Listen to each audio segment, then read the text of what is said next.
आज है 4 अगस्त 2023 दिन शुक्रवार। Welcome back to clean news UP. चलिए देखते हैं उत्तर प्रदेश की 25 फटाफट बड़ी खबरों को। अवैध खनन पर अंकुश लगाने, राजस्व बढ़ाने और बालू मौरंग का विकल्प तलाशने के सीएम योगी ने दिए निर्देश। मुख्यमंत्री योगी आदित्यनाथ ने गुरुवार को भूतत्व एवं खनिकर्म विभाग के कार्यों की उच्च स्तरीय समीक्षा की और अधिकारियों को आवश्यक दिशा निर्देश दिए। इस दौरान उन्होंने विभाग के प्रस्तुतिकरण का अवलोकन भी किया। उन्होंने कहा कि एनजीटी के आदेशों का अनुपालन करते हुए प्रदेश की नदियों का समय पर ड्रेजिंग कराने का कार्य हर हाल में पूरा किया जाए। इससे बाढ़ की समस्या का समाधान होने के साथ ही नदियों को चैनलाइज करने में भी मदद होगी। इसके लिए मुख्यमंत्री ने खनन और सिंचाई विभाग को मिलकर विस्तृत कार्य योजना तैयार करने के निर्देश दिए। कुत्तों की नसबंदी के लिए 58 जिलों में खुलेंगे सेंटर, पेट सैलून भी खोला जाएगा। उत्तर प्रदेश में आवारा कुत्तों की बढ़ती संख्या पर लगाम लगाने के लिए जल्द ही 58 जिलों में एनिमल बर्थ कंट्रोल सेंटर खुलेंगे। इन केंद्रों को स्थापित करने के लिए सरकार ने 15 करोड़ रुपए के बजट की व्यवस्था की। फिलहाल 11 नगर निकायों में ही ऐसे सेंटर्स का संचालन किया जा रहा है। इसके माध्यम से अब तक 2 लाख से अधिक कुत्तों की नसबंदी की जा चुकी है। ये जानकारी देते हुए प्रमुख सचिव नगर विकास अमृत अभिजात ने बताया कि नागरिकों पर कुत्तों के हमले की बढ़ती घटनाओं को रोकने के लिए सरकार द्वारा सरकारी व निजी एनिमल बर्थ कंट्रोल सेंटर व डॉग्स केयर सेंटर की स्थापना को प्रोत्साहित करने को लेकर प्रोत्साहित कर रही है। यूपी में एक जिले से दूसरे में आना जाना होगा आसान, हाईटेक बस स्टेशन के लिए एमओयू। यूपी में बसेस की सवारी और भी बेहतर होगी। एक जिले से दूसरे जिले में आना जाना आसान होगा। बस स्टेशंस को हाईटेक बनाने पर काम शुरू हो चुका है। पीपीपी मॉडल पर आधुनिक बस स्टेशंस के निर्माण की योजना के तहत गाजियाबाद, ओल्ड गोमती नगर लखनऊ और सिविल लाइंस बस स्टेशंस के लिए चयनित विकासकर्ता मेसर्स ओमेक्स लिमिटेड के साथ कंसेशन अनुबंध पर हस्ताक्षर किए गए। प्रयागराज एयरपोर्ट से जल्द शुरू होगी हेलीकॉप्टर सेवा।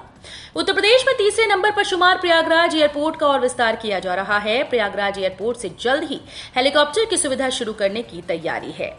संगम नगरी को पर्यटन के क्षेत्र में आगे बढ़ाने, यात्रियों की सुविधा बढ़ाने के लिए एयरपोर्ट पर हेलीकॉप्टर सेवा की शुरुआत होने जा रही है।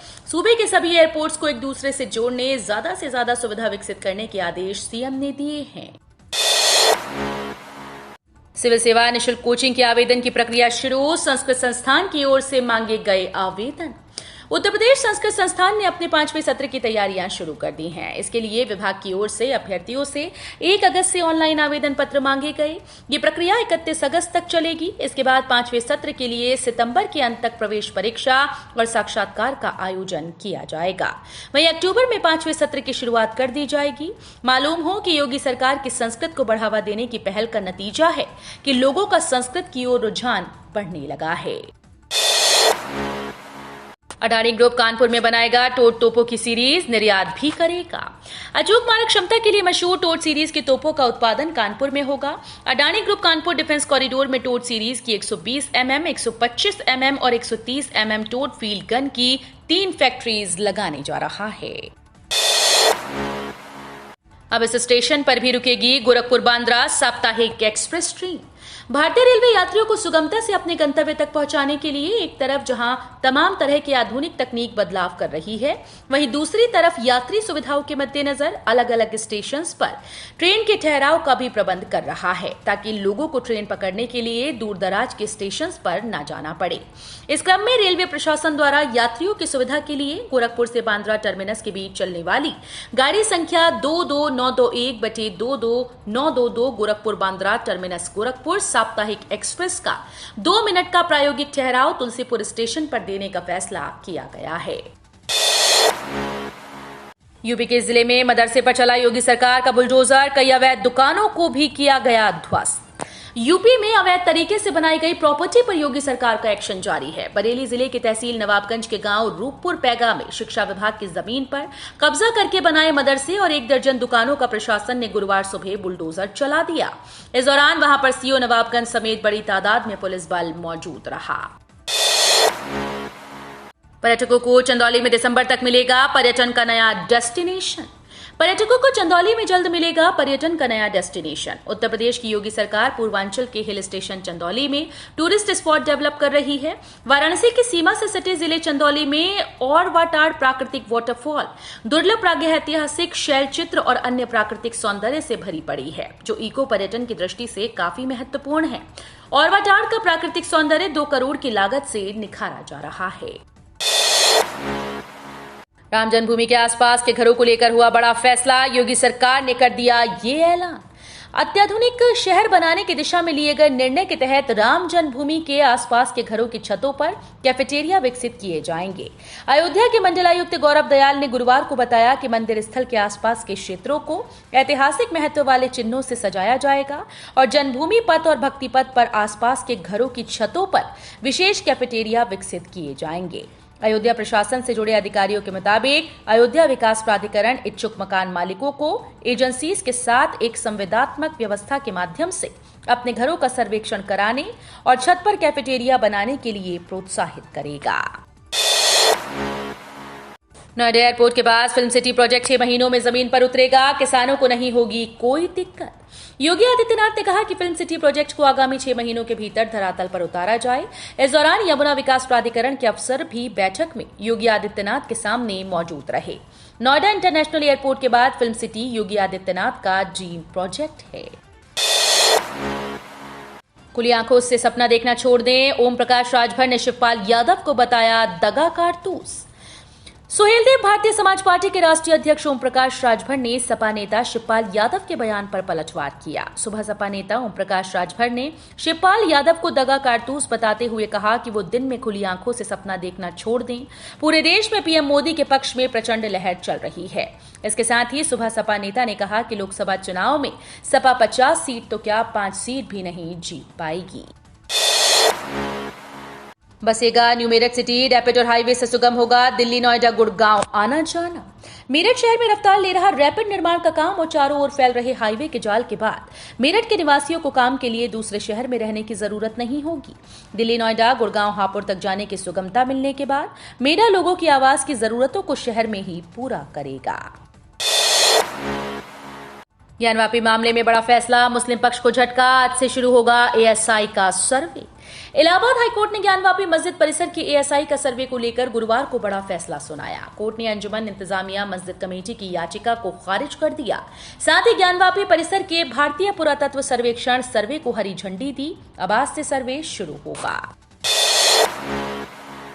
यूपी के सरकारी विभाग का नाम बदला, उद्यमिता शब्द जोड़ा गया। उत्तर प्रदेश के व्यावसायिक शिक्षा और कौशल विकास राज्य मंत्री कपिल देव अग्रवाल ने व्यावसायिक शिक्षा और कौशल विकास विभाग का नाम परिवर्तित होने पर खुशी जाहिर की। उन्होंने बताया कि व्यावसायिक शिक्षा एवं कौशल विकास विभाग को अब भारत सरकार के समान व्यावसायिक शिक्षा, कौशल विकास और उद्यमशीलता विभाग के नाम से जाना जाएगा। व्यावसायिक शिक्षा और कौशल विकास विभाग में उद्यमता शब्द जोड़ा गया, जो स्व उद्यम के महत्व का प्रतीक है। यात्री कर सकेंगे सस्ता सफर। यात्रियों को जल्द ही सस्ता और किफायती सफर करवाने के लिए उत्तर रेलवे प्रशासन 3 और मेमू ट्रेन को एक्सप्रेस बनाकर पटरी पर उतारेगा। इसे लेकर तैयारियां शुरू हो गई हैं। महीने भर के अंदर ट्रेन पटरी पर उतरेंगी, इसकी आशा जताई जा रही है। रूट व टाइमिंग जल्द तय कर दिए जाएंगे। कोरोना काल में ट्रेन का संचालन बंद हो गया था। इसके बाद मेल व एक्सप्रेस ट्रेन को धीरे धीरे पटरी पर उतार दिया गया, लेकिन मेमू ट्रेन का संचालन पटरी पर नहीं लौटा। इससे लखनऊ से कानपुर, रायबरेली, बाराबंकी, शाहजहांपुर आदि रूट्स पर 45,000 से अधिक दैनिक यात्रियों की आवाजाही प्रभावित हुई। डिजिटल इंडिया पर पत्र लिखकर जीते 50,000 का इनाम, डाक विभाग करेगा पुरस्कृत। डाक विभाग राष्ट्रीय स्तर 2.5 आखर पत्र लेखन अभियान के तहत नए भारत के लिए डिजिटल इंडिया थीम पर पत्र लेखन प्रतियोगिता करा रहा है। इसके तहत 31 अक्टूबर तक विषय पर पत्र लिखकर भेजना होगा। मुख्यालय डाक परिक्षेत्र के पोस्टमास्टर जनरल विवेक कुमार दक्ष ने बताया कि यह अभियान न केवल पत्र लेखन की कला का उत्सव है, बल्कि देश भर के लोगों के लिए विचारों भावनाओं को सार्थक और हार्दिक तरीके से व्यक्त करने का भी अवसर है। पत्र अंग्रेजी या हिंदी व अन्य भाषाओं में लिखा जा सकता है। बरेली में आयोजित होगी UP north zone open taekwondo प्रतियोगिता। उत्तर प्रदेश के बरेली में 26 अगस्त से खेली जाने वाली 2 दिवसीय Uttar Pradesh north zone open taekwondo प्रतियोगिता के लिए आगरा जिला ताइक्वांडो संघ ने टीम की घोषणा कर दी।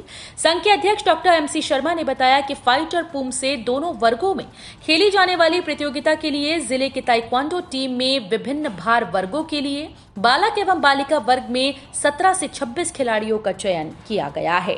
टीम में ज्यादातर राष्ट्रीय स्तर के खिलाड़ियों को स्थान मिला। नए साल में मिलेगी पेप्सिको प्लांट की सौगात, 10,000 से अधिक लोगों को मिलेगा रोजगार। पूर्वांचल में नए औद्योगिक केंद्र के तौर पर उभर रही गोरक्ष नगरी को नए साल में 1100 करोड़ रुपए के निवेश वाले पेप्सिको प्लांट की सौगात मिलेगी। गीडा में बन रहा प्लांट दिसंबर तक तैयार हो जाएगा। जनवरी में सॉफ्ट ड्रिंक और चॉकलेट का उत्पादन भी शुरू होने की उम्मीद जताई जा रही है। दावा किया जा रहा है कि इसके चालू होने से 10,000 से ज्यादा लोगों को प्रत्यक्ष या परोक्ष रूप से रोजगार मिलेगा। विदेश से एमबीबीएस करने वालों को मिलेगा इंटर्नशिप भत्ता, लोहिया में व्यवस्था लागू।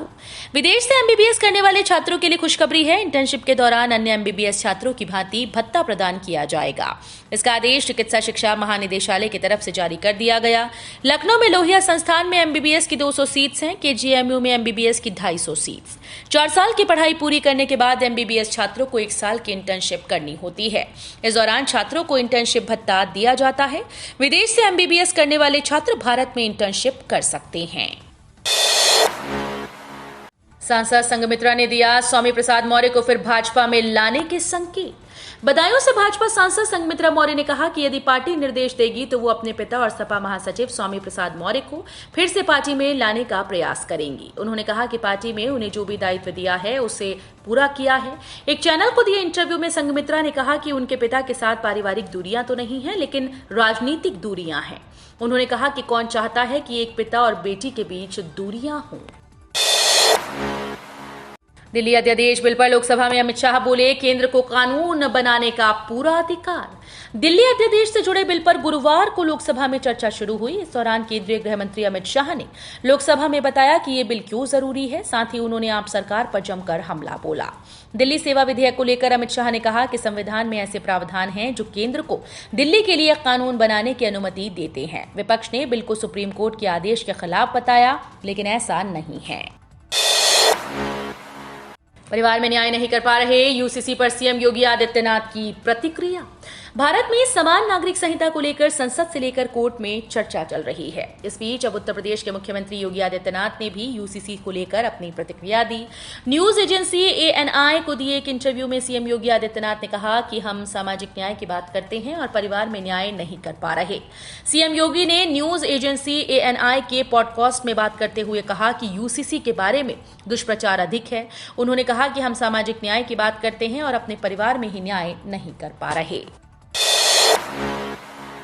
हिजबुल का संदिग्ध आतंकी गिरफ्तार। एहसान गाजी की मदद से बद्री कमांडो बनना चाहता था अहमद रजा। अफगानिस्तान जाकर आतंकी ट्रेनिंग हासिल करके देश में बड़ी आतंकी घटना को अंजाम देने के मंसूबे पालने वाले संदिग्ध आतंकी अहमद रजा को यूपी एटीएस ने गिरफ्तार कर लिया।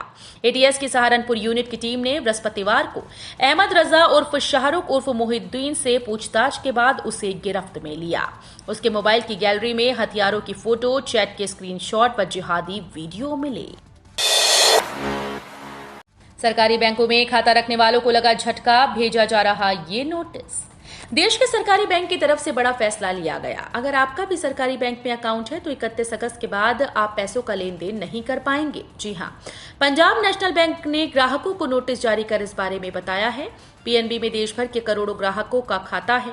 बैंक ने बताया कि जिन भी ग्राहकों ने अब तक केवाईसी डिटेल्स को अपडेट नहीं किया, उन सभी को बैंक की तरफ से नोटिस भेजा जा रहा है। तो ये थी आज की 25 फटाफट बड़ी खबरें। अगर आपको न्यूज पसंद आई हो तो वीडियो को लाइक और शेयर जरूर करें। धन्यवाद।